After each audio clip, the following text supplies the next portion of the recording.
letter to the Hebrews. Jesus is always able to save those who approach God through him, since he lives forever to make intercession for them.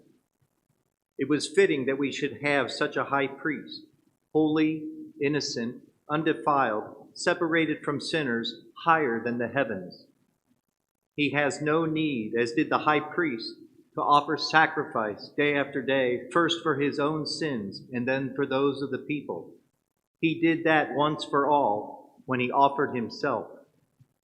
For the law appoints men subject to weakness to be high priests, but the word of the oath, which was taken after the law, appoints a son who has been made perfect forever. The main point of what has been said is this: we have such a high priest who has taken his seat at the right hand of the throne of the majesty in heaven, a minister of the sanctuary and of the true tabernacle that the Lord, not man, set up. Now every high priest is appointed to offer gifts and sacrifices.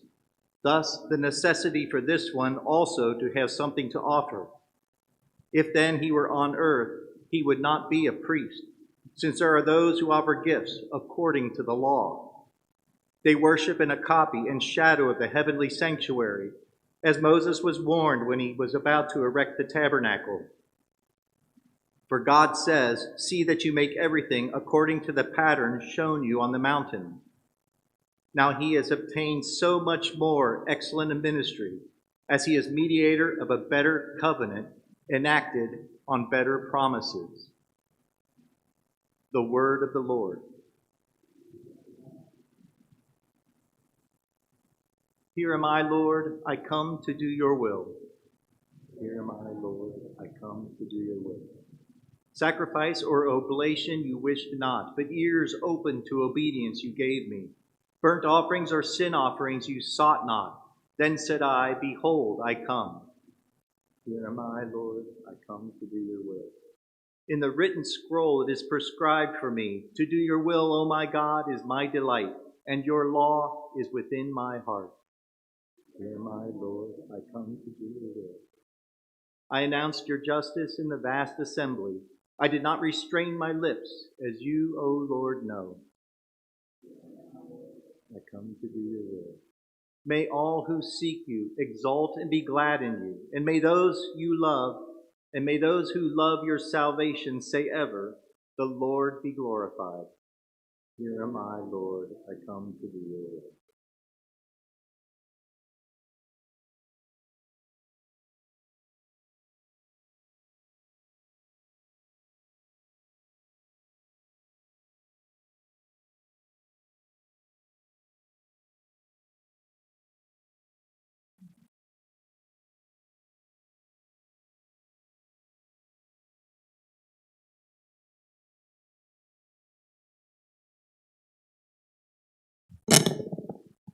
The Lord be with you. A reading from the Holy Gospel according to Mark. Jesus withdrew toward the sea with his disciples. A large number of people followed from Galilee and from Judea, hearing what he was doing. A large number of people came to him also from Jerusalem, from Idumea, from beyond the Jordan, and from the neighborhood of Tyre and Sidon. He told his disciples to have a boat ready for him because of the crowd, so that they would not crush him. He had cured many, and as a result, those who had diseases were pressing upon him to touch him.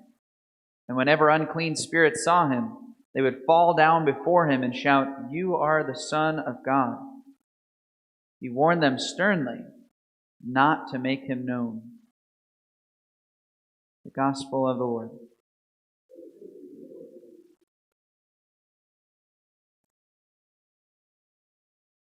Question for you. Throughout the Old Testament, which tribe of Israel were the priests? The Levites. Very good. So in the letter to the Hebrews, it talks about Christ as the new high priest, and yet Christ was not a Levite. He was not a descendant of Aaron, the first and greatest of the Levites. So why is Jesus a priest, but not a priest according to the order of Levi or Aaron? It's a common question that comes up for people, especially people who begin to read through the Scriptures. They ask that question, why is that the case? I want to talk about that a little bit today. First of all, there's a very practical reason why. Melchizedek, his priesthood is much greater than the priesthood of the Levites. It's much greater than the priesthood of the Levites because the Levites was an imperfect priesthood. The priests of the Levites, all of the sacrifice they offered were atonement sacrifices in the sanctuary and in the temple. That sacrifice is inherently imperfect because it's always repaying a debt that is owed. The sin of man has to be made atoned for. And so there's a debt that man is repaying in the sacrifice of the Levites.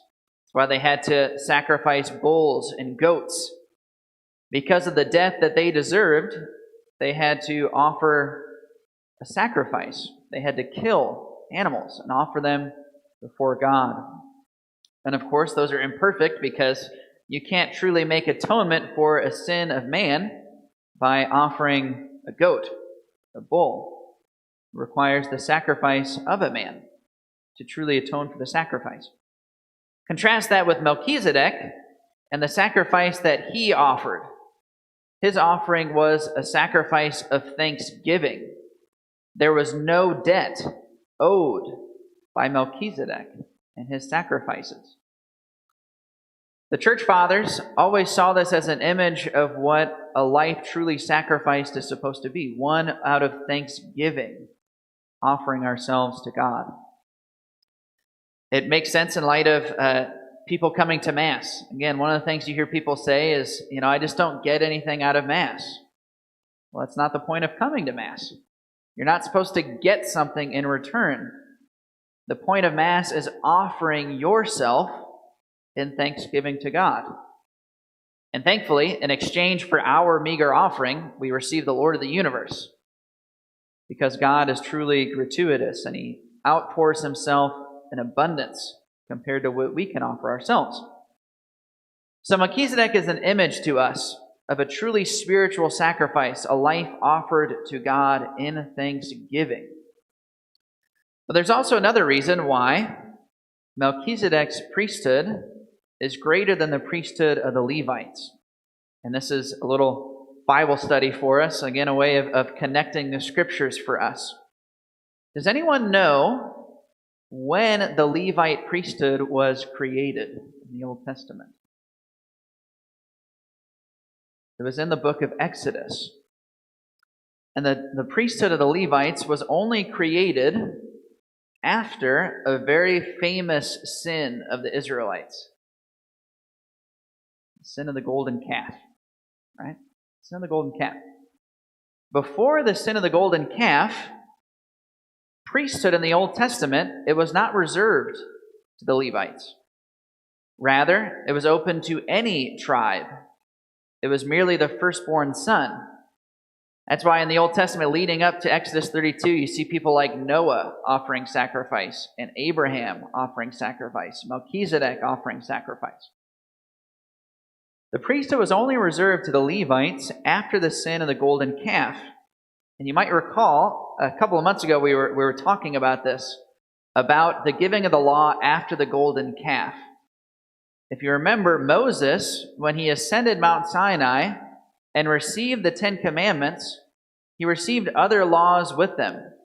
And it was considered like a wedding between God and His people. But while Moses was on the mountain, the people down below committed idolatry of the golden calf. And so Moses had to receive and give another law, a second law. That's literally what the book of Deuteronomy is. That's Greek for second law. And it was an imperfect law that Moses gave to the Israelites.